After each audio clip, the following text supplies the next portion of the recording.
사사기 2장 6절에서 10절입니다. 우리 제주 충신교회 이렇게 그래도 제주에 제가 와서 이렇게 지난번에 제가 주일 오후 와서 이제 말씀 나눴을 때도 그 말씀 드렸는데, 제주에 와서 제가 이렇게 공식적으로 교회에서 말씀을 나눈 첫 번째 교회가 우리 제주 충신교회라서 저는 이렇게 좀 이렇게 별거 아닌 거 의미 부여를 많이 하는데요. 그래서 이제 이렇게 늘 제 마음에 이 제주 충신교회에 대한 좋은 마음이 있습니다. 그리고 누가 이렇게 저한테 제주도에 좋은 교회 없나 이렇게 물어보면 제주 충신교회가 있다고 그렇게 늘 이야기하는데, 그렇죠 여러분? 제주 충신교회 참 좋은 교회라고 믿습니다. 앞으로 더 좋은 교회가 될 줄 믿습니다, 여러분. 보통 지금 우리 목사님도 그런 말씀하시지만 이 전통, 소위 말하는 전통적인 교회, 그러니까 기존에 이제 역사가 한 20-30년 또 30-40년 많은 교회들은 서울에도 그러고 보면 100여 년씩 된 교회들도 있죠. 근데 그런 교회들은 다 이렇게 그 교회의 그 미래에 대해서 상당히 비관적이라면 비관적이에요. 이렇게 어떻게 자꾸 성도들은 고령화되어 가는 것 같고, 그리고 이렇게 사역이나 교회들은 다 보면 비슷비슷한 일들 또 다들 하고 있고, 뭔가 새로운 건 없고, 청년들 숫자는 자꾸 줄어드는 것 같고, 이제 위기의식 같은 것이 다 있어요. 제가 이번 여름에도 나름 이렇게 전국에 많이 다니면서 청소년, 청년, 그리고 이제 교회 집회들을 쭉 했는데요. 가는 곳마다 거의 예외 없이 80-90% 이상의 목사님들이 다 위기의식을 갖고 있어요. 앞으로 우리 교회들이 어떻게 될 건가. 그리고 이제 지금 은퇴할 날을 앞두고 계신 분들도 걱정이 많으세요. 왜냐하면 보통 우리가 교회 목회를 한 20여 년 섬기면 보통 이렇게 20년 이상 섬기시면 이렇게 원로 목사님 이렇게 해드리잖아요. 근데 이제 우리 제주 충신교회도 원로 목사님 계시는 걸로 제가 아는데, 그 원로 목사님도 계시는데 제가 우리 목사님들한테 그런 말씀 드렸어요. 저보다 연배가 높은 선배님들이시죠. 그러니까 50대, 60대 이런 선배 목사님들께 제가 그렇게 말씀드렸어요. 목사님들 솔직히 우리 한번 잘 깊이 생각해 봐야 되는 것 같다고. 왜냐하면 목사님들 은퇴하실 때 되면 한국교회가 지금보다 더 숫자도 줄어들고 교회 재정 상황도 되게 어려워질 텐데, 그리고 우리가 지금 시대는 100세 시대를 사는데 우리가 이제 65세 은퇴하면 30년, 35년 정도 더 사셔야 되는데, 우리가 한번 솔직히 생각해 보자고. 아무리 좋은 교회, 아무리 이렇게 제주 충신교회처럼 대한민국의 제일 좋은 교회, 또 제일 귀한 성도님들이 계셔도 여러분 이렇게 표정이 별로 그렇지 않다 이런 표정이신데, 그래도 저는 그렇게 하여간 말을 그렇게 해보는 거예요. 근데 제일 좋은 교회, 제일 좋은 성도들이 있어도 20년 목회하신 원로 목사님을 30년, 40년 동안 서포트하고 먹여 살리고 있는 교회가 마음이 있어도 그때 가면 교회 형편이 안 돼서 그렇게 못한다고. 100세 시대가 되면 원로 목사를 한 3분 모시고 살아야 될지도 모르는데 교회로서는 상당히 어려운 일이라고. 우리 현실적인 문제가 굉장히 우리 눈앞에 있다고. 사실은 제가 목사님들 요즘에 만나면 그런 얘기 종종 합니다. 저는 이제 40대 후반에 접어드는 목사로서 우리 40대 목사님들 만나면요, 저희도 40대 가장들이 하는 고민 다 똑같이 합니다. 저희는 더 대책도 없어요. 무슨 보험, 무슨 연금 이런 거, 우리는 주님만이 우리의 대책이니까 그런 거 하나도 없으니까 어떻게 저희는 아무것도 이 땅에서는 소망이 없는 사람들인데 그저 주님이 빨리 오시기만을 바랄 뿐인데, 근데 우리 앞으로의 삶이 다 막막하고 다 어렵지 않겠습니까? 근데 요즘에는 제가 젊은 청년들을 만나봐도 우리 청년들도 마찬가지인 것 같아요. 우리 청년들도 삶이 다 막막해요. 뭐가 이렇게 길이 안 보여요. 그럼 뭐가 이렇게 어떻게 될 것 같다라는 추측도 할 수가 없고, 그리고 계속 이렇게 세상은 빨리 변하고, 그리고 따라갈 수 없을 것 같고, 변화 속도를. 그리고 일자리는 더구나 지금 없어 죽겠는데 이렇게 로봇가 나타나서 일자리를 대체한다 그러고 이런 얘기 자꾸 나오니까 더 불안해지고, 근데도 여전히 대책은 없고. 근데 교회에서 이렇게 우리가 배우는 것들, 교회에서 배우는 성경 공부, 무슨 찬양하고 예배 드리고, 이게 내가 인생 사는 거하고 도대체 무슨 상관이 있나? 그런 생각을 하는 젊은이들이 점점 많아지는 것 같다는 생각을 제가 많이 해봅니다. 제가 사실은 우리 젊은이들에게 그 이야기를 꼭 하고 싶어요. 왜냐하면 교회, 이 시대가 빨리 변하고 시대가 어려워지고 막막할수록 우리한테 정말 꼭 필요한 게 있는데, 그게 뭐냐면 뭔가 변하고 흔들릴 때에는 변하지 않고 흔들리지 않는 가치를 붙잡고 있는 게 굉장히 중요합니다. 진리라는 건 뭡니까? 진리라는 것은 어떤 세대를 관통해서 그것이 진리다라는 것이 증명된 게 진리죠. 그러니까 시대가 변한다고 해서 변하지 않는 것입니다. 그리고 진리라는 것의 특성은 시대가 변하지 않는다고 해서 변하지 않는 고집불통스럽고 그냥 이런 옹졸하고 견고하고 어떤 그런 것이 아니라, 진리라는 것은 시대가 바뀌어도 그 시대에도 그것이 먹히는 거예요. 시대가 바뀌어도 그 시대에 여전히 통하고, 많은 환경과 이런 것들이 바뀌었는데도 불구하고 거기에 여전히 적용될 수 있는 아주 본질적인 것, 그죠? 우리의 삶, 모두의 삶에 적용될 수 있는 어떤 그런 보편성 같은 게 있죠, 거기에는. 이 진리는 굉장히 파워풀한 겁니다. 그렇기 때문에 지금처럼 많은 것들이 흔들리고 이론이 뭐 이렇게 난무하고 4차 산업혁명이니 뭐 이렇게 막 이런 것들이 난무하는 시대일수록 사실은 흔들리지 않는 진리, 그리고 변치 않는 약속, 그리고 언제나 우리의 삶에 실제요, 우리의 삶에 정말 적용될 수 있는 정말 그 무엇, 그 본질적인 그 무엇을 사실 우리 청년들이 더 관심을 가져야 하는 것이죠. 세상 사람들은 그걸 뭐라고 파악했냐면, 세상 사람들은 그걸 인문학이라고 생각했어요. 인문학. 그래서 세상 사람들은 지금처럼 이렇게 시대가 막 급변하고 막 많은 환경들이 바뀌고 교육적인 환경이 바뀌고 이렇게 바뀌는 데 있어서 그 가운데 이 마음의 뿌리가 좀 깊어지고, 이 인간과 세상과 이 모든 기술과 과학과 이 모든 것들의 그 본질을 볼 수 있는 시각을 갖추기 위해서 철학적인 사고와 역사적인 시각과 인문학과 사람에 대한 공부를 통해서 변하는 세상 속에서 변치 않는 어떤 원리들을 찾아보려고 인문학 공부를 하는 거예요. 저도 인문학에 대한 공부를 나름대로 많이 했어요. 그리고 이제 올 하반기부터 서울에서 이제 강남에서 제가 이제 인문학 강좌를 한 8개월짜리 인문학 강좌를 이제 시작을 하고, 그리고 제가 여기 제주도 오기 직전에 여의도에 있는 어떤 데서 연락이 와서 여의도에서 직장인들을 위한 인문학 강의를 또 자기들도 오픈하고 싶은데, 제가 강남에서 강의하고 하는 그런 커리큘럼을 좀 이렇게 보내주면 자기들이 의논해서 여의도에서도 여의도에 있는 그 직장인들과 젊은이들을 위해서 인문학 강의를 했으면 좋겠다. 제가 이제 목회자로서 하나님이 저한테 믿지 않는 젊은이들과 만나고 믿지 않는 젊은이들과 접촉할 수 있는 좋은, 저한테는 무기로 또 툴로 주신 게 그래도 지난 10수년 제가 공부해온 이 인문학이라는 것인 것 같아요. 근데 저는 제가 인문학을 공부하고 인문학을 강의하고 우리 목회자들을 위한 인문학 스터디 모임을 서울에서는 매달 가지고 그렇게 하지만, 제가 볼 때 그건 하나님의 말씀보다 한 수 아래입니다. 하나님의 말씀보다 한 수 아래입니다. 확실하게. 하나님의 말씀의 본질적 그 진리, 하나님의 말씀이 이야기하고 있는 이 세상의 본질, 하나님 말씀이 이야기하고 있는 인간의 본질, 하나님 말씀이 이야기하고 있는 그 모든 진리의 말씀과 하나님의 약속들에 비교하면 사실 인문학은 그것을 설명하는 어떤 하나의 도구에 불과합니다. 저는 인문학을, 어떤 많은 보수적인 크리스찬들이 인문학과 성경을 굉장히 서로 대치되는 개념으로 이해하고 있는 것을 생각할 때마다 되게 안타까워요. 인문학은 휴머니즘의 바탕을 두고 있지 않냐, 막 이런 되게 무식한 이야기를 되게 유식하게 하시는 그런 분들이 많이 계시거든요. 근데 제가 볼 때는 그 많은 인문학의 이야기들은 보면 하나님이 어떤 분이신지를 더 잘 설명할 수 있도록 엄청 많이 고민을 했어요. 보니까 우리 공자님도 엄청 고민하시고 맹자님도 엄청 고민하시고 되게 막 노자님도 장자님도 많이 고민하셨는데, 이분들이 고민했던 모든 내용들이 결국에는 딱 보면 성경을, 하나님의 말씀을, 하나님이 살아계시다는 사실을 잘 설명할 수 있도록 너무 공부 많이 하셨어요.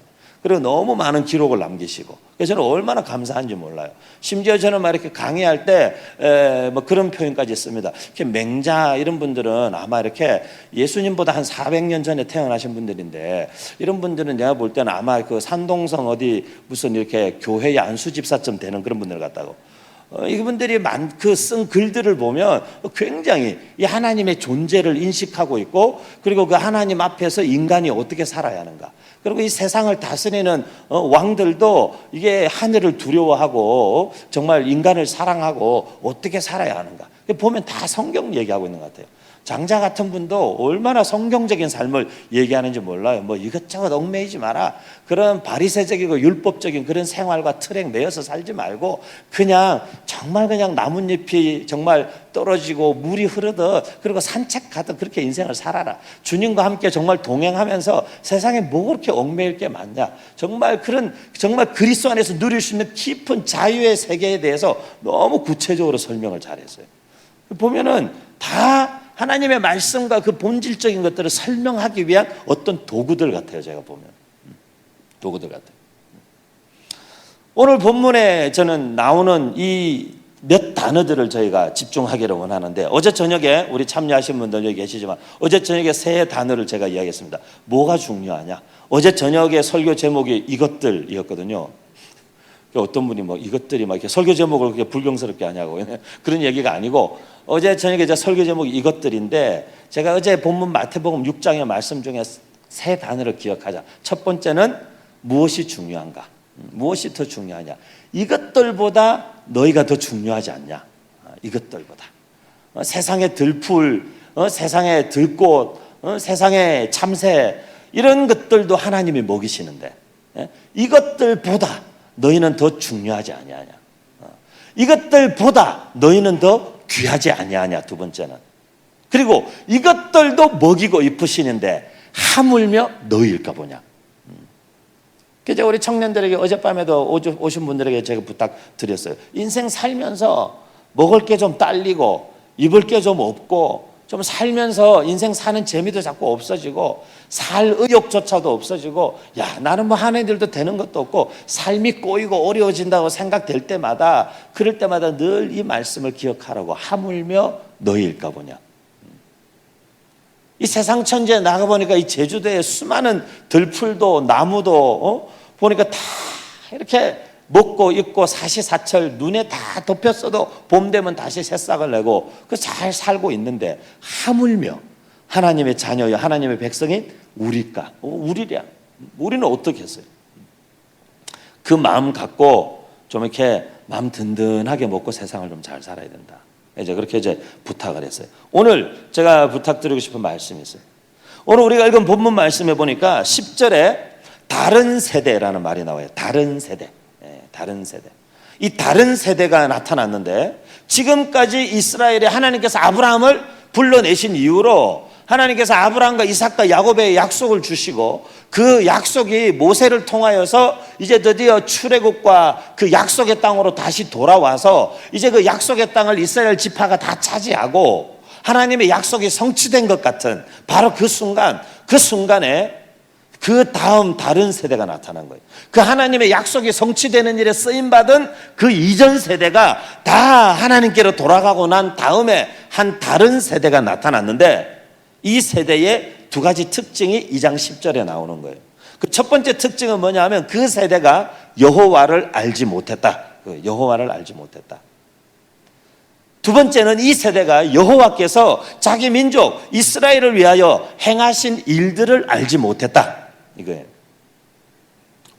그래서 제가 청년들에게 이야기할 때 청소년들에게는, 여러분 절대로 하나님 나라의 다음 세대로서 준비된 다음 세대가 돼야지 다른 세대가 되면 안 된다고. 지금 얘들은 좀 달라요. 보니까 대한민국의 다음 세대가 이전 세대하고 많이 달라요. 다른데 다르다는 게 다 좋은 의미로서 달라야지, 이런 의미로 다르면 큰일 나는 거예요. 하나님을 알지 못한다. 제가 요즘 세대에 보면 여기 부모님들도 계시니까 정말 제가 간절히 간곡히 부탁드리고 싶은 것은, 정말 요즘 시대에 우리가 주님이 다시 오실 때 진짜 우리가 믿음을 보겠는가, 그렇게 말씀하셨던 것처럼 정말 요즘 세대에 우리가 정말 하나님이 누구신지를 확실히 알고 살아가는 그리스도인이 정말 얼마나 될까. 그리고 어제도 얘기했고 제가 우리 목사님들도 그러고 요즘에 만나면 늘 이야기합니다. 믿음은 항상 현재 진행형이라고. 믿음은 항상 과거의 내 삶에 하나님이 함께 하셨던, 20년 전에 10년 전에 내가 어려운 일이 있었을 때 도와주셨던 하나님을 아직도 울고 먹고 사는 신앙이 아니라, 오늘 지금 내 삶 속에 함께 하시는 하나님을 이야기하고 전할 수 있는 믿음의 사람들이 충신교회 성도님들 다 되시기를 바랍니다. 여기 있는 우리 청년들의 삶이 그래야 됩니다. 젊을 때의 여러분의 삶은 하나님 앞에 여러분의 삶을 드리고 헌신하고 정말 모든 것이 불확실하다 얼마나 놀랍습니까, 여러분? 모든 것이 불확실하고 아무것도 결정되지 않았다. 굉장히 놀라운 조건이에요. 안 믿는 것 같은데 진짜예요, 여러분. 진짜예요. 누가복음 5장에 보면 예수님께서 갈릴리 호숫가에 딱 나타나셔가지고 사람들이 막 말씀을 들으려고 몰려왔어요. 그 예수님이 갈릴리 호숫가에 딱 나타나셔가지고 베드로의 배에 타셨어요. 베드로의 배에 예수님 타셨어요. 그리고는 뭇에서 배를 좀 떼놔라. 뭇에서 배를 뗐어요. 예수님이 설교하셨어요, 거기서. 근데 베드로의 입장을 한번 생각해 보세요. 갑자기 어떤 남자가 나타나가지고 말도 없이 배에 툭 타는 거예요. 타더니만 배를 좀 떼놔라. 그러는데 어떻게 거역할 수가 없는 거예요. 배를 뗐어요. 그게 설교를 하시는 건데 갑자기 이제 돌아서가지고는 그 사람들한테 막 이제 무슨 얘기를 하는, 생전 처음 들어보는 얘기를 막 하는 거예요. 그 베드로는 그 뒤에 앉아 있는 거예요, 이렇게 배 뒤에. 이러면 생각이 얼마나 뻘쭘하겠습니까? 제가 설교하는데 여러분 여기 가만 앉아 있다고 생각해 보세요. 그러니까 성도들이 다 여러분 쳐다보고 있어요. 그 수많은 군중들이 다 이렇게 예수님을 보는데 베드로가 볼 때는 자기를 보는 것 같을 거 아니에요. 그런데 그분이 무슨 말씀을 계속 하시지 또 이분이 말을 또 길게 하시거든. 짧게 안 하시고 막 오병이어 도시락 싸웠는데 도시락 먹을 시간도 안 주고 계속 설교를 하셔가지고 막 실컷 얘기할 거 다 하시고는 사람들 배고프겠다 뭐 좀 먹여라 뭐 이렇게 제자들한테 말씀을 하는 분이잖아요. 그러니까 설교를 막 몇 시간 끼니도 모르고 막 하셨어요. 이분은. 베드로는 그동안에 계속 배에 타고 있었어요. 끝나자마자 갑자기 돌아서더니만 깊은 데로 가서 그물을 내려라 이렇게 해줘요. 그물을 내렸더니만 고기가 그물이 찢어지게 잡힌 거예요. 그런데 여러분 생각해 보세요. 베드로가 만약에 그 전날 밤에 밤새 고기를 잡았는데 허탕을 쳤어요. 그래서 배가 비어 있었어. 만약에 베드로가 그 전에 밤새 고기를 잡아가지고 배에 고기가 꽉 차 있었으면 예수님은 다른 사람의 빈배에 타셨을 거예요. 사실은 베드로의 배가 그 자리에 그 순간에 비어 있었기 때문에 예수님이 거기에 타실 수 있었던 거예요. 우리의 삶의 모든 결핍은, 우리의 삶의 모든 불확실함은, 우리의 삶의 모든 막막함과 우리의 삶의 모든 무너짐과 우리의 삶의 모든 깨어짐과 우리의 삶의 모든 부족함은 하나님이 역사하실 수 있는 기회요 무디란 말이에요. 그게 하나님의 은혜가 부어질 수 있는 통로란 말이에요. 그거는. 그렇기 때문에 우리의 삶의 어떤 결핍과 어떤 부족과 어떤 연약함과 어떤 깨어짐과 어떤 못난 점이 우리의 삶에 있다 할지라도 그거는 하나님의 은혜가 역사할 수 있는 기회요 문이요 중요한 기초가 된단 말이에요. 그러니까 지금 우리의 삶에 조금이라도 어려움과 조금이라도 어떤 부족함과 조금이라도 어떤 결핍과 조금이라도 어떤 두려움과 조금이라도 어떤 막막함과 그런 것들을 느끼시는 분들이 이 자리에 계신다면 여러분 오늘 이 밤에 확실히 믿으셔야 됩니다. 하나님이 내 삶에 역사하실 수 있는 문이 열리고 있구나. 그리고 하나님을 우리가 찾기 시작할 때 하나님 거기에 역사하시는 거죠. 역사하죠. 지금 우리 시대에 청년들의 삶이 아무리 막막해도요. 그러면 우리 청년들은 청년다운 생각은 그런 거예요. 아 그래 인생이 진짜 힘들구나. 야 진짜 인생이 막막하구나. 야 진짜 내 앞으로 갈 길이 멀다. 진짜 산 넘어 산이구나. 야 앞으로 이걸 내가 어떻게 헤쳐나가냐. 야 내가 진짜 막 어벤져스가 될 수도 없고 인공지능하고 내가 어떻게 싸우냐. 이 세대들도 안 되는데 그런 생각할 게 아니라 야 진짜 하나님이 이 시대에 하나님이 또 어떻게 역사하셔서 나로 이 시대를 정말 돌파하게 하실 것인가. 하나님이 정말 이 시대에 어떻게 하나님은 또 역사하실 것인가. 여러분 시대가 변하고요. 교회가 뒤처지는 것 같고요. 우리는 뭐 이렇게 한참 세상 문화에 교회 문화 뒤처지는 것 같다. 저는 괜찮다고 생각합니다. 왜? 그 갭은 우리 주님이 메꾸셔야 되는 거니까. 하나님이 역사하실 공간이 그만큼 더 커지는 거니까. 저는 오히려 더 우리가 하나님을 기대해야 된다고 믿습니다. 하나님이 어떻게 하실까? 저는 사람들이 두렵고 무섭다 그래요. 심지어 어떤 목회자들조차도 이런 시대에 우리가 목회를 어떻게 할 수 있을까? 저도 무슨 뾰족한 대안은 없어요. 하지만 제가 믿는 하나님은, 제가 아는 하나님은 이 온 세상을 창조하신 하나님이시고 지금도 살아서 역사하신 하나님이시고 세상의 주관자요 역사의 주관자가 되시는 하나님이시기 때문에 저는 하나님께는 방법이 있다고 믿어요. 제 머리로는 안 되지만 하나님께 방법이 있고 그 하나님 우리에게 지혜를 주시고 그 하나님 우리에게 창조적인 눈을 열어주시고 그 하나님 우리에게 창조적인 생각을 주시고 그 하나님 우리에게 창조적인 방법들을 주셔서 저는 우리 창조의 하나님께서 이 시대 또한 우리 젊은이들과 교회가 돌파하고 주님 오시는 그날까지 우리가 믿음의 길을 걸어갈 수 있도록 지켜주시고 그 교회와 성도들을 함께 붙잡아 주실 거라고 저는 믿어요. 그거 하나 믿는 거예요. 사실은 다른 믿을 게 어디 있습니까? 저도 나름 공부 많이 하는 사람입니다, 여러분. 저 나름 인문학 공부도 열심히 하고 인문학도 많이 가르치고, 그리고 여기 우리 선교사님도 와 계시지만 좀 전에 우리 목사님하고도 대화 나누고 왔지만 선교사님 목사님들을 위한 스타트업 저희가 세미나까지 아카데미까지 이제 어깨동무 사역원에서 하고, 지금 시대의 교회 개척은 옛날 패러다임은 안 된다 이제. 그러니까 지금 시대 청년들이나 시니어들이 창업하고 스타트업에 뛰어들듯이 목회자들도 스타트업 마인드를 가지지 않으면 앞으로는 21세기 교회 개척은 힘들다. 저희가 다음번 스타트업 2기 세미나를 여기 제주에서 하려고 그래요. 3박 4일 동안. 저도 그런 거 다 하지만 저는 그런 세상의 다양한 방법론들이 제 삶과 제 사역과 저의 확신의 기초에 뿌리에 있는 것이 아니에요. 제 삶과 저의 사역과 우리의 미래와 우리의 삶의 기초와 뿌리와 그 근본, 내 힘과 내 확신과 내 담대함과 내 용기의 근원은 오직 살아계시고 역사의 주관자가 되시고 다시 오실 우리의 왕 되신 예수 그리스도 그분께 있는 거예요. 그리고 그분께서 우리에게 그때그때마다 열어주시는 창조적인 생각과 새로운 시대를 바라보는 안목과 길들을 따라서 우리는 순종함으로 따라갈 뿐이에요. 이 세상에 있는 모든 것들을 그분의 영광과 그분의 사역과 그분의 오실 길을 예배하는 도구로 활용하는 것 뿐이에요. 아무것도 버리지 않고 우리 젊은이들에게 바로 그런 하나님의 시각과 그런 창조적인 관점으로 자기의 삶과 우리 시대와 우리 미래를 바라보고 교회의 미래를 꿈꾸는 그런 놀라운 눈들이 열려야 되는 거예요. 열려야 되는 거예요. 이 세대가 하나님을 알지 못한다는 것은 너무나 큰 손실입니다. 너무나 큰 손실입니다. 전 부모님께 물려받은 게 다른 거 제가 보니까 뭐 없는 것 같아요. 저희 부모님 한국에서 목회 30년 하시고 일찍 은퇴하셔서 선교제 가셔서 아주 캄보디아 제일 오지에서 18년 선교하시고 연세가 많고 건강이 뒷받침이 안 되어서 잠깐 요양차 한국에 나오셨다가 지금 저희가 다 붙들어서 못 가고 계실 뿐이에요. 저희 아버지는 내일이라도 또 저희가 잠깐 한눈 파는 사이에 가방 들고 다시 뛰어가실 뿐이에요.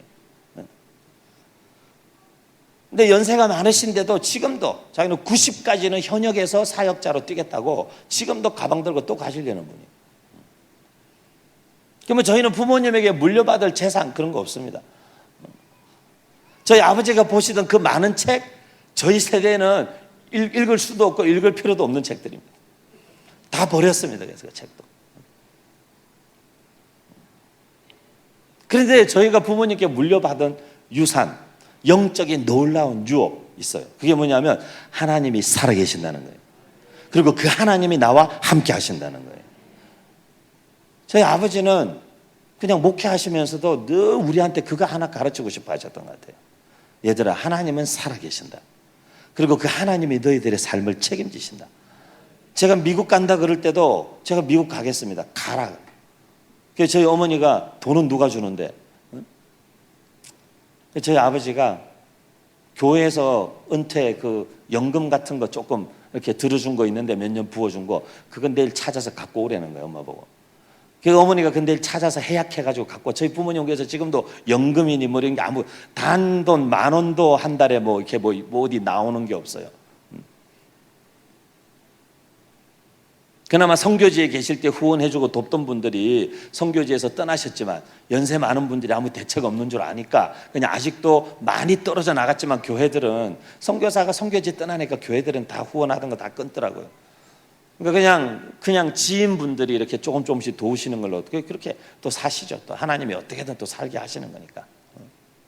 그런데 제 아버지가 그 연금을 해약해서 다음날 갖고 와서 저한테 주시면서 그러는 거예요. 야, 아버지가 너한테 내가 이 정도 해줄 수 있다 이렇게 말씀하지 않으셨어요. 저희 아버지가 그 저한테 주시면서 내가 너한테 줄 수 있는 이게 전부다.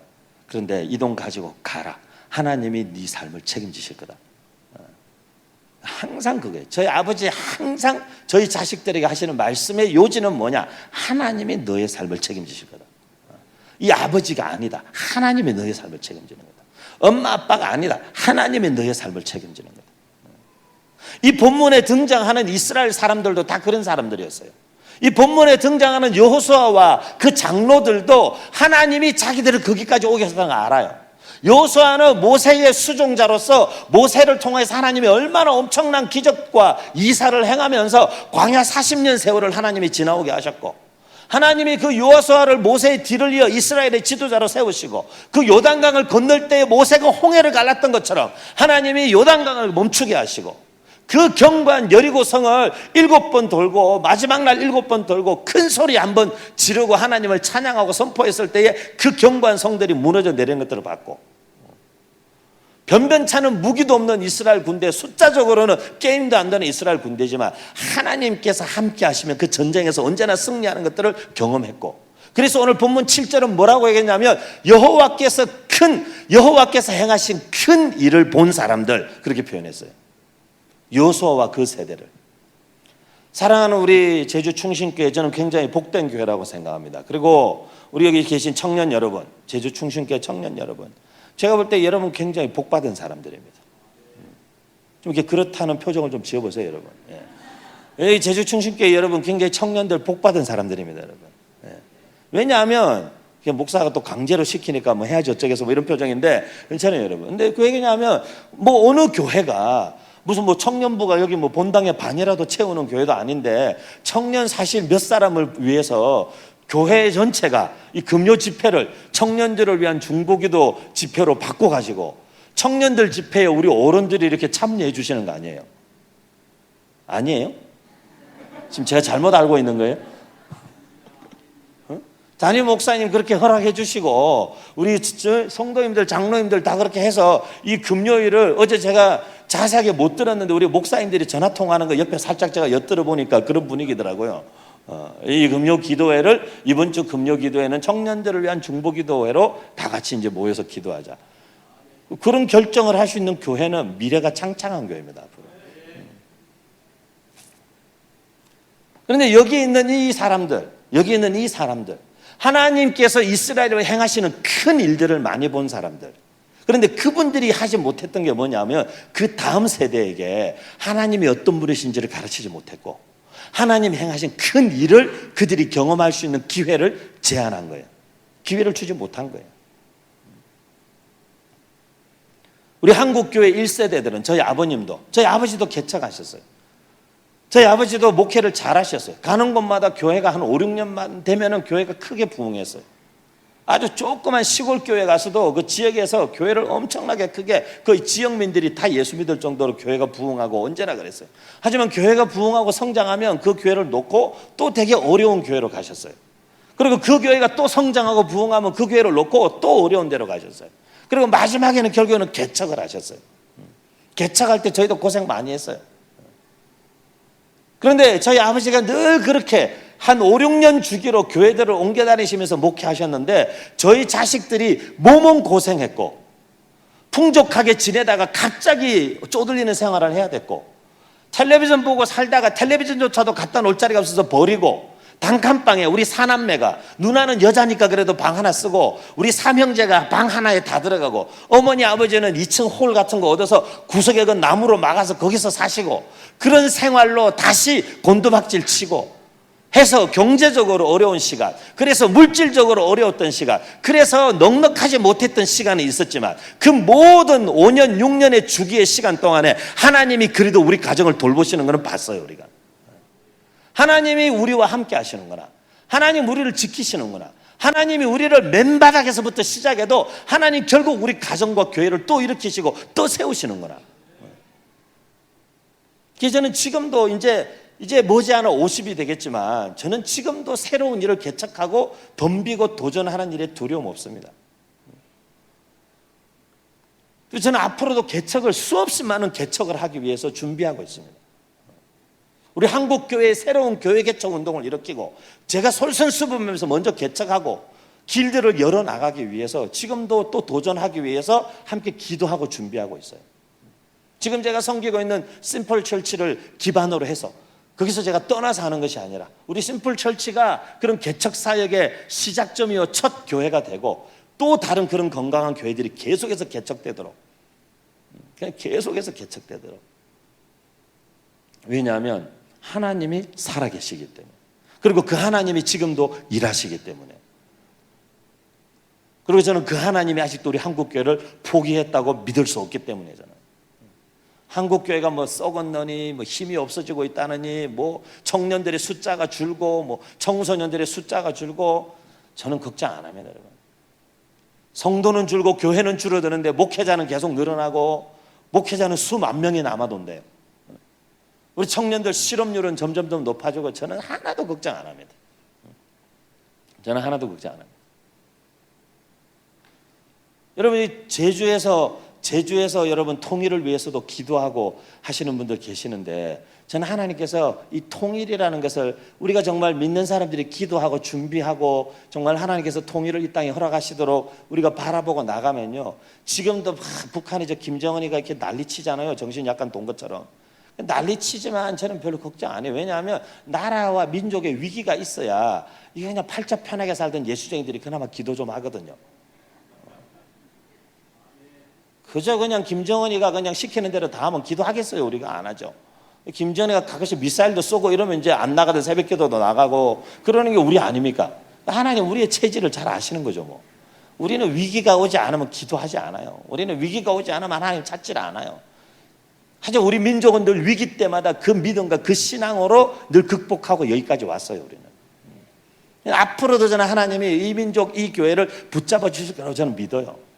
왜냐하면 이 나라 이 민족이 해야만 되는 중차대한 사명이 아직도 저는 남아있다고 믿기 때문에 그래요.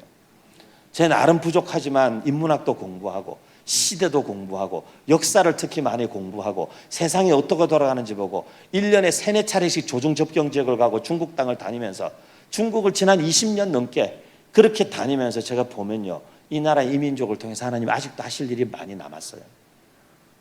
많이 남았어요. 그런데 중요한 건 우리 다음 세대 젊은이들이 그 시대적 사명을 감당할 수 있는 세대로 양육되고 자라야 되는 거예요. 양육되고 자라야 돼요. 우리 1세대 어른들, 한국교회 1세대 어른들 위대한 일을 많이 하셨어요. 한국교회 1세대 어른들 집을 팔아서 교회에 헌금하기도 하고, 교회에서 건축을 위해서라면 집도 팔고, 하여간 하여간 막 분에 넘치도록 물질적인 헌신도 하고, 자기 희생을 통해서 교회를 세우고 그렇게 섬겼어요. 그런데 우리 부모님들의 마음이 다 똑같잖아요. 나는 그렇게 희생하고 나는 그렇게 수고하고 나는 그렇게 고생했어도 자식은 그러지 않았으면. 근데 그 생각이 자식들을 다른 세대가 되게 만드는 거예요. 그래서 저는 오늘 우리 제주 충신교회 부모님들께 굉장히 중요한 말씀을 드리는 거예요. 굉장히 중요한 말씀. 저는 학교도 하고 있고 그리고 교육에 대해서도 많이 고민한 사람으로서요, 진짜 정말로 그렇습니다. 내비둔 자식이 훨씬 잘 자랍니다.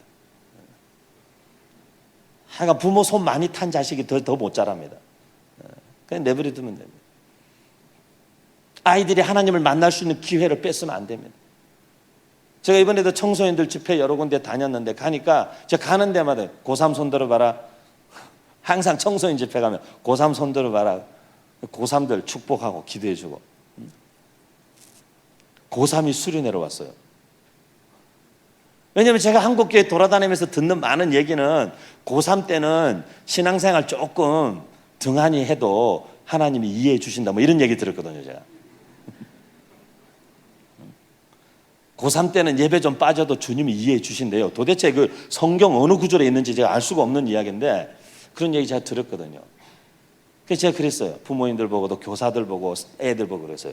얘들아, 저는 사실 안 믿어지겠지만 저는 음악을 공부했거든요. 저는 음악을 전공했어요. 그래서 저는 어릴 때부터 피아노도 쳤고 저는 뭐 악기도 잘 다루고 그래서 저는 음악을 전공했어요. 근데 피아노 치는 사람이 1년 동안 피아노를 치면 무슨 일이 벌어질까요? 못합니다, 진짜로. 다시 돌아오는 건 진짜 어렵습니다.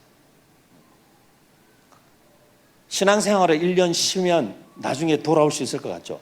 못 돌아옵니다, 여러분. 아이들이 대학 가면서 신앙을 얼마나 많이 잃는데, 교회를 열심히 다니던 놈들도 대학 가면 얼마나 흔들리는데, 고3 내 1년 동안 신앙생활을 신 놈이 대학 가서 신앙을 잘 지킬 수 있을 것 같아요? 아니요, 끝입니다, 끝. 고3 때 제일 신앙을 다 잡아야 될 때입니다, 여러분. 왜요?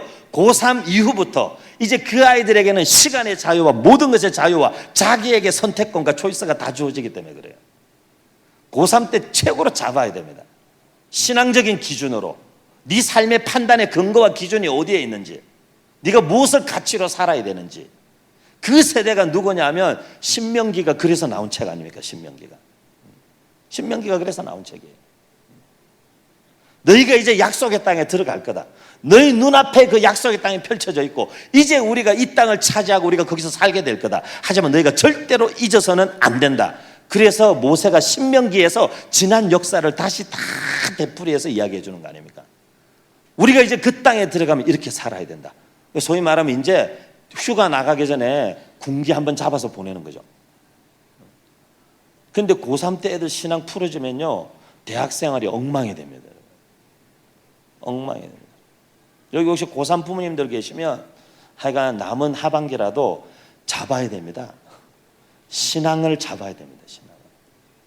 왜 그런지 아세요, 여러분? 쉽게 설명해서 우리 하나님이 우리 성령님이 지혜의 영이세요. 지혜의 영.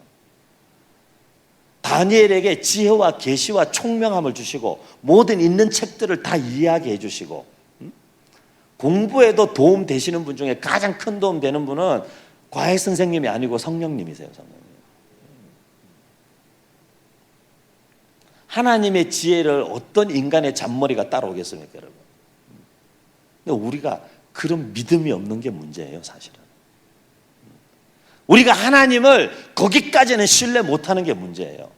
우리 하나님이 내 영혼을 구원하시려고, 내 영혼이 지옥에 빠지는 건 건질 수 있는 구원자인지 모르지만 내 실제 생활에 있어서 우리 자녀들의 공부, 우리의 사업과 비즈니스와 가르치는 일과 살림을 사는 일과 내 삶의 아주 세세하고 구체적인 일에까지 그분이 역사하실 때에 그것이 더 이상 내 힘과 내 의지와 내 방식에만 달려있지 않고 하나님이 하시는 일로 우리의 평범한 일상이 놀랍게 바뀔 수 있다는 사실을 믿지 못하는 데 문제가 있는 거예요. 저는 우리 제주 중심교회 귀한 성도 여러분, 우리 청년 여러분 기억하세요, 여러분. 여러분 진짜 하나님 어려워 하나님의 기적이 어디 필요합니까?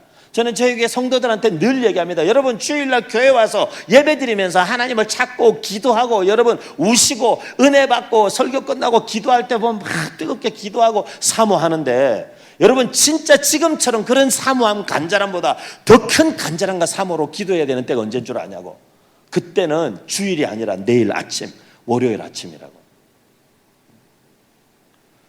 월요일 아침에 이제 진짜 우리가 마주해야 할 수많은 믿지 않는 사람들, 그저 정글의 법칙같이 생존만이 목적이고 누군가를 딛고 밟고 올라서서라도 내가 살아남아야 하는 법칙만 존재하는 세상 속에 들어가야 되는 그리스도인들이, 우리에게 진짜 은혜가 절실히 필요한 것은 교회만이 아니라 우리의 일상이에요. 매일매일 전쟁 같은,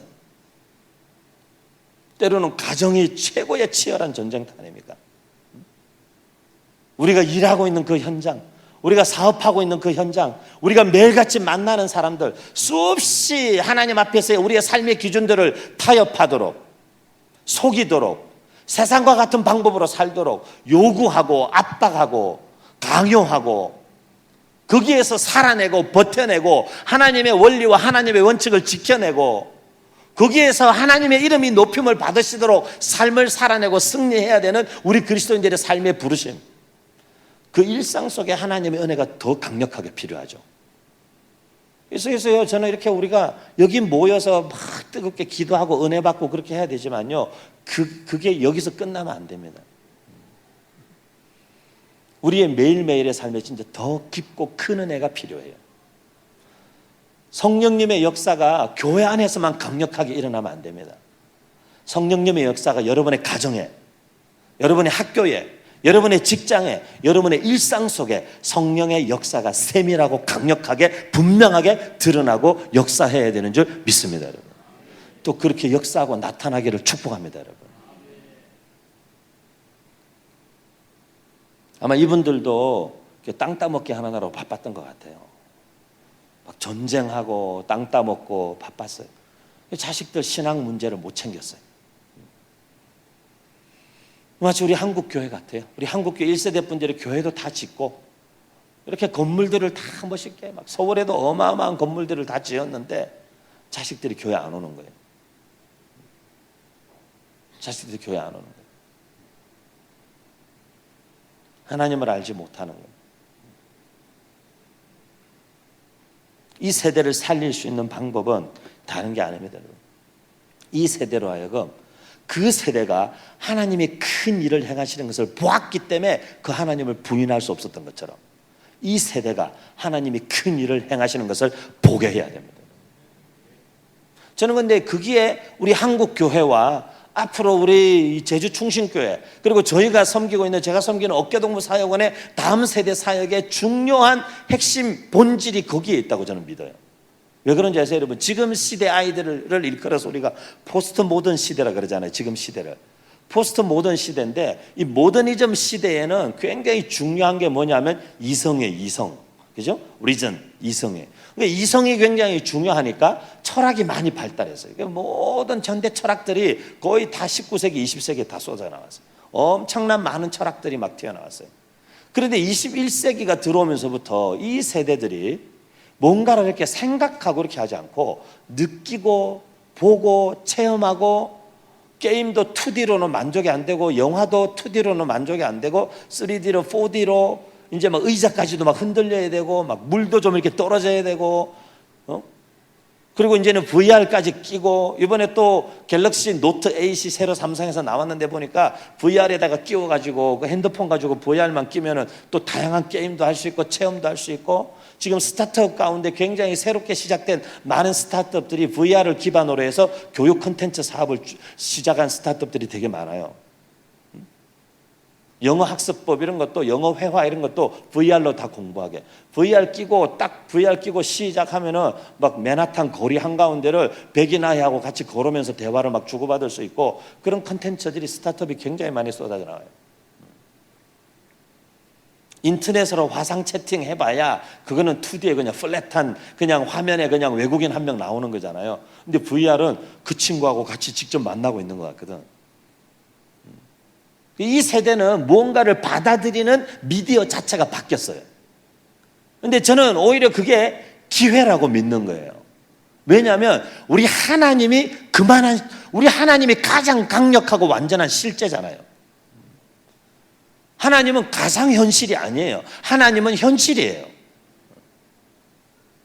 여러분 지금 이해가 안 되고 계시네 보니까. 이해가 되세요, 여러분?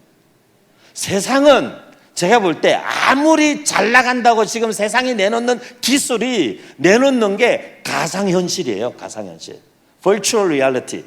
가상현실이에요.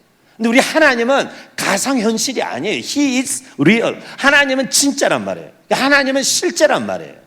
그렇기 때문에 하나님이 더 강력한 거예요, 여러분. 이 아이들이 정말 이 세대가 살아계신 하나님을 영이신 하나님을 영으로 실제로 경험하면 그거는 가상현실은 게임이 안 되는 거예요, 여러분.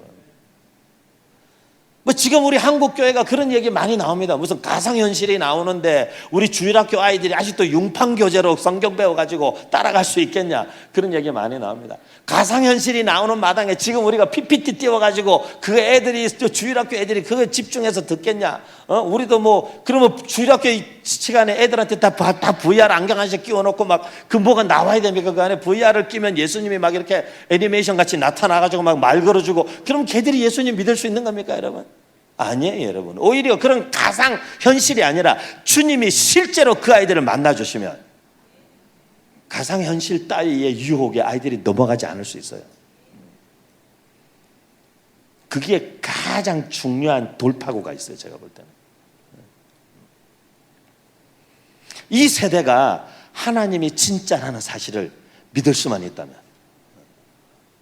이 세대가 하나님이 영적 실제라는 것을 경험할 수만 있다면, 그렇기 때문에 저는 이 세대가요, 무언가를 듣고 배우지 않고 보고 배우고 경험하고 배우는 거에 미쳐 있고 목말라 있는 것이 하나님이 우리 시대에 주신 기회라고 믿어요, 저는. 그래서요, 이렇게 우리 장년 성도들이 함께 모여서요, 이 젊은이들을 위해서 정말 눈물로 목이 터지게 기도해 주셔야 돼요. 진짜 한 가지만 기도하면 돼요. 하나님, 이 아이들이 하나님을 만나게 해 주십시오. 저는 이번 여름 내내 전국에 돌아다니면서 그거 한 가지 죽도록 기도해서 아이들하고, 얘들아 진짜 하나님을 만나야 된다. 하나님이 머리에만 있으면 안 돼. 너희의 삶의 실제가 돼야 된다. 그 하나님 이 자리에 계시는데 그 하나님을 너희가 실제로 경험하면 너희의 인생에 혁명적인 변화가 일어날 거다. 그 하나님을 만나야 된다. 그 하나님을 제발 이번 캠프 2박 3일 기간 동안에 그 하나님을 만나야 된다. 진짜로 하나님을 실제 진짜로 만나야 된다, 얘들아. 그것만 지난 두 달 반 동안 목이 터져라고 외치고 다녔어요. 사랑하는 우리 충신교회 청년 여러분, 하나님을 실제로 만나십시오, 여러분. 우리 하나님은요, 우리 하나님을 실제로 만나면 여러분의 인생에 존재와 여러분의 삶에 진짜 혁명적인 변화가 일어납니다. 이 세대는 그 한 가지를 못했어요. 그 한 가지를. 근데 그 한 가지만 되면, 그 한 가지만 되면 다른 건 다 열리게 돼 있어요. 다른 건 다 열리게 돼 있어요. 근본적으로 지혜의 문이 터지면 지식과 이런 공부들은 알아서들 하잖아요. 보면 지혜 있고 똑똑한 애들은 보면 방법도 지스러서 알아서 잘해요. 근데 방법론을 계속 가르치면 또 다른 과제가 주어지면 그걸 또 다른 방법을 또 만들어서 그 방법을 또 가르쳐 줘야 돼요. 근데 지혜가 있는 아이들은 한 가지를 배워보면 두 가지, 세 가지를 다 응용할 줄 알아요. 아, 이 방법을 이렇게 했으니까 이거는 이렇게 풀고 이거는 이렇게 해나가면 되겠구나. 그게 지혜 아닙니까? 지혜를 쉽게 정의하면 이 세상에 넘쳐나는 지식을 잘 활용할 줄 아는 게 지혜예요. 근데 우리 하나님이 그 지혜의 근본이세요. 근본이세요. 학습법이요? 별 다른 왕도가 없습니다. 진짜 하나님의 어떤 분이신지를 알고 하나님의 지혜의 원천인 줄 알고 그 하나님과의 관계가 뚫어진 아이들은요, 지혜가 그 안에서 살아서 움직입니다. 우리 제주 충신교회의 귀한 청년 여러분, 제가 보니까 길게 했네요, 되게. 마쳐야 될 시간이 되고. 근데 충신교회 우리 귀한 청년 여러분, 그리고 우리 귀한 성도님 여러분, 오늘 밤에도 저와 여러분이 정말 하나님 앞에 그거 구할 수 있기를 바랍니다. 하나님 실제신데, 하나님 가상현실이 아니라 하나님 현실이신데, 하나님이 현실이시요 하나님의 실제요 하나님이 살아계시다는 걸 이 자리에 있는 우리가 경험하게 해주십시오. 보고 경험하게 해주십시오. 하나님을 더 이상 머리로 듣고만 아는 것에 그치지 않고 보고 경험하고 알게 해 주시옵소서. 우리 제주 충신교회에서 자라는 다음 세대들이 하나님에 대해서 어설픈 지식이나 성경의 이야기 정도 암송하고 외우고 다니는 정도가 아니라 하나님이 살아계시고 그 하나님이 지금 나와 함께 하시고 그 하나님이 내가 어디 가든지 나를 지키시고 동행하시는 하나님이시라는 사실을 믿고 자라는 아이들로 자라게 해주십시오. 하나님, 우리 제주 충신교회 이 젊은이들이 비록 막막한 시대를 살아가고 한치 앞을 알 수 없는 시대를 살아가고 세상이 아주 급하게 변하고 언제 전쟁이 일어날지 아니면 언제 통일이 될지 모든 것이 불확실한 시대에 살고 있지만 시대가 불확실할수록 우리 확실하신 하나님이 역사하실 수 있는 기회가 왔다라는 걸 믿고 그 믿음으로 자기 시대를 이겨내고 돌파하고 통일 시대에 여러분 통일이 되면요 어려운 시간이 있겠지만 우리 민족은 그거 잘 극복할 수 있어요, 여러분. 저는 통일 문제도 오래 관심 가지고 해왔는데요. 그래서 제가 조중 접경 지역도 9월 다다음 주에도 또 가요. 우리 고노희 목사님도 같이 갑니다. 왜냐하면 내년도에 우리 어깨동 학교 아이들 데리고 가야 되기 때문에. 이번엔 청소년 사역하는, 청년 사역하는 사역자들만 한 10몇 분 같이 가요. 그래서 우리가 왜 중국을 봐야 되는지, 지금 이 시대에 우리가 왜 이 시대에 북한을 봐야 되는지, 그리고 중국과 러시아가, 북한 접경 지역에 중국과 러시아가 지금 무슨 일들을 하고 있는지, 통일 이후에 이 북쪽 지역에 얼마나 엄청난 많은 기회들의 문이 있는지. 통일되면요, 우리 젊은이들에게 남쪽보다 북쪽에 훨씬 기회가 많습니다. 엄청난 기회들이 기다리고 있습니다. 목사님들 한국교회 많이 남아 돌아요. 맞아요. 괜찮습니다. 통일되면 목사님들은 엄청 많이 필요합니다. 북한 곳곳에 다 다시 회복되고 세워질 교회마다 사역자들이 다 가야 됩니다. 모든 일은 우리의 생각을 뛰어넘는 하나님의 섭리 가운데 있어요. 우리 나라가 너무 준비 안 돼가지고 통일하고 나서 나라가 어렵지 않을까? 괜찮습니다. 우리 민족이 언제 뭐 준비하고 하는 거 봤습니까? 우리는 그냥 닥치면 다 해내는 민족입니다. 하여간 닥치면 금가락지 빼고 금리빨 빼가지고 하여간 다 해내는 민족이 우리 민족이기 때문에 저는 걱정 안 합니다. 왜냐하면 우리를 신뢰하고 우리의 준비를 신뢰하는 것이 아니라 하나님의 경륜과 하나님의 계획과 하나님의 선하신 목적을 신뢰하기 때문에 그래요. 중국과 국경을 접하고 있는 10몇 개 나라 가운데요, 중국을 영적으로 돕고 중국과 영적인 파트너가 될 수 있는 나라는 한국밖에 없습니다. 중국과 가장 넓은 면적을 접하고 있는 러시아, 사회주의 국가입니다. 개신교를 핍박하는 러시아 정교회만 잔뜩 있는 나라입니다. 그 이외에 중앙아시아 모든 나라는 스탄이라는 이름이 붙은 이슬람 국가입니다.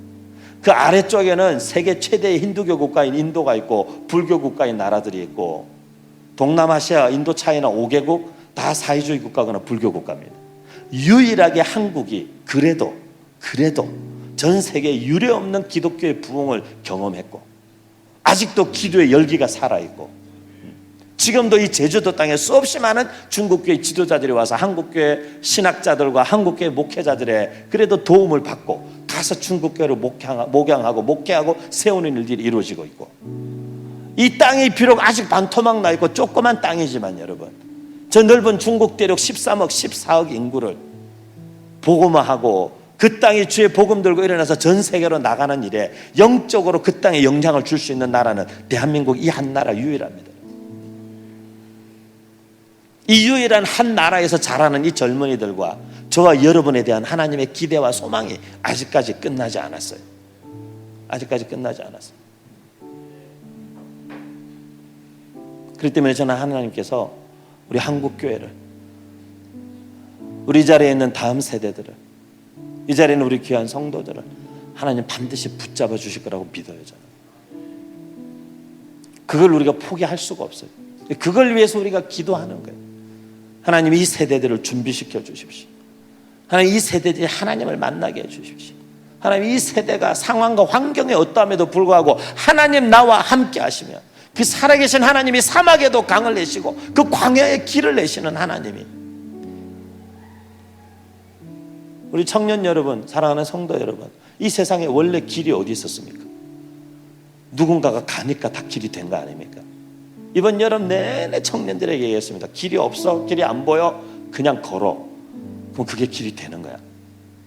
왜 모두가 가는 길로만 가려고 해? 왜 남들이 가는 길이 다 네가 가야 되는 길이야? 그 길은 그 사람들이 갈 길이고 너는 너의 길을 가면 되지. 가면 길이 되는 거죠. 여러분, 우리 자녀들 그렇게 가르쳐야 됩니다. 그렇게 키워야 됩니다. 그냥 주님 손 붙잡으면 어디든지 갈 수 있는 아이들로, 주님 손 붙잡으면 어디서든지 살아남을 수 있는 아이들로, 주님 손 붙잡으면 무엇이든지 극복해내고 이겨낼 수 있는 아이들로 그렇게 키워야 됩니다. 저희 어깨동무 학교에서는요, 아이들 그렇게 키웁니다. 어깨동무 학교에도 아이들 많이 보내세요, 여러분. 우리 권호희 목사님 믿을 만한 사람입니다, 여러분. 저희가 9월 달에도 또 9월 첫 주에 창원에서 전국의 어깨동무 학교 학생들 전체 캠프가 또 있어요. 서울에서도 오고요, 제주에서도 오고요, 창원 어깨동무 학교에서 만나서 이번 9월 달에 남양주에 또 학교가 하나 새롭게 개교해서 남양주 학교에 있는 아이들도 또 옵니다. 지금 우리 시대에 한국교회 다음 세대, 청년, 청소년, 어린이 세대를 세우는 것은 우리 각 교회들에게 주신 시대적인 사명이요 화급을 다투는 사명입니다. 우리 제주 중심교회가 정말 더 우리 귀한 어른들의 그 정말 오랫동안 축적된 기도와 여러분의 그 뜨거운 열정과 사랑으로 이 다음 세대들을 품어내서 이 다음 세대가 하나님을 알고 하나님이 우리 민족을 위해 행하신 놀라운 일들을 알고 오는 시대에 준비된 세대들로 자라는 은혜를 입는 중심교회 다음 세대들, 청년들 다 될 수 있기를 주님의 이름으로 축복합니다. 여러분.